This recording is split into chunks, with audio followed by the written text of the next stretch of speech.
आपनकर परिचय टिके आम दर्शक मान कहतु। आम ना है बाबा सोमनाथ दास। आम गुरु को ना है बाबा नरसिंह दास।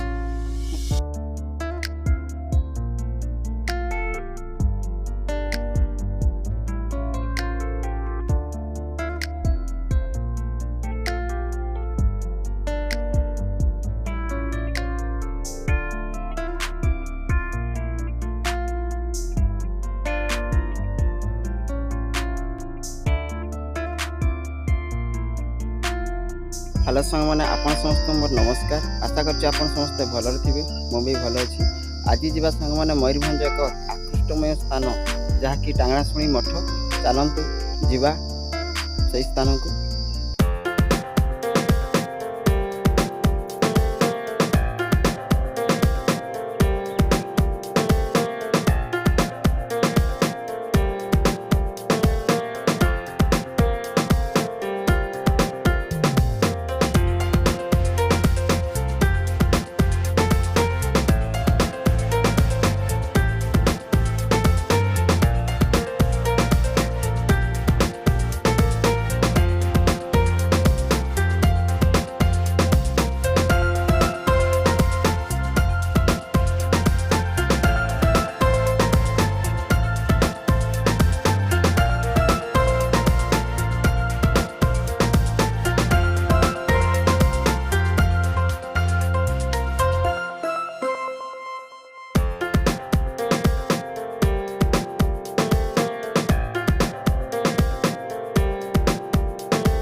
देखी पार्थे एगुड़ा सब माकड़ अच्छा ये।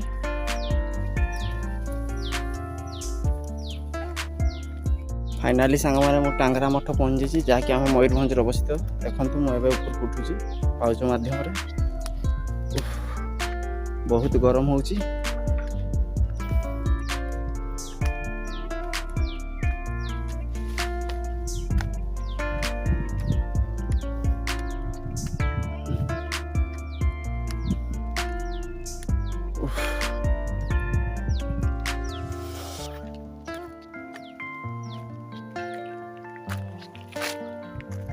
देखो से ऊंचा को जीवाई पड़ो आमको। पहाड़ ऊपर गोटे छोट मंदिर अच्छी। चलतु जीवा।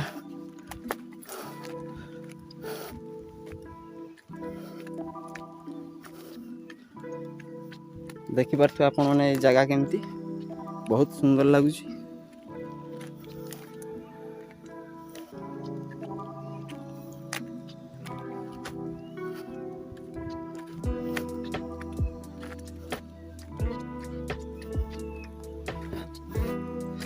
ओहो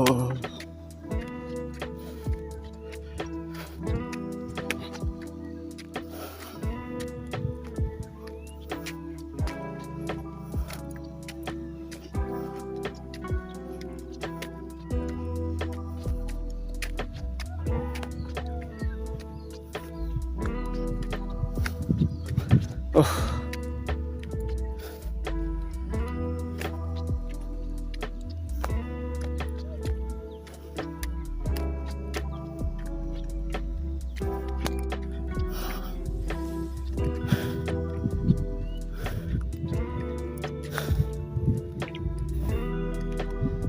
ଦେଖନ୍ତୁ ସାଙ୍ଗମାନେ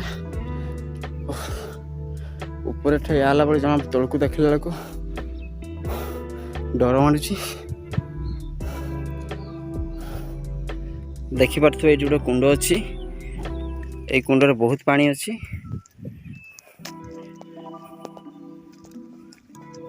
ପାହାଡ଼ ଉପରେ ଏକ କୁଣ୍ଡ ଅଛି। ଆଶ୍ଚର୍ଯ୍ୟ ଟାଇପର କଥା। ଦେଖନ୍ତୁ ଏଠି ଲେଖି ଦିଆଯାଇଛି କୁଣ୍ଡକୁ ସାବଧାନ।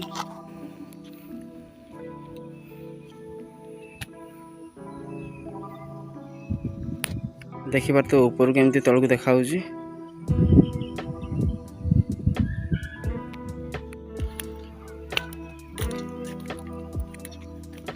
ଦେଖନ୍ତୁ ସାଙ୍ଗମାନେ ଏ ଦୃଶ୍ୟ କେମିତି ହେଇଛି।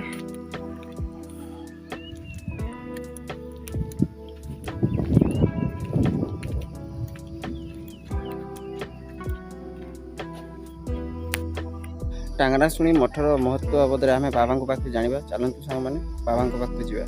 ଆପଣଙ୍କର ପରିଚୟ ଟିକେ ଆମ ଦର୍ଶକମାନଙ୍କୁ କୁହନ୍ତୁ। ଆମ ନାଁ ହେଲା ବାବା ସୋମନାଥ ଦାସ। ଆଜ୍ଞା। ଆମ ଗୁରୁଙ୍କ ନାଁ ହେଲା ବାବା ନରସିଂହ ଦାସ। 1957 ମସିହାରେ ସ୍ଥାପିତ କରିଛନ୍ତି। ତ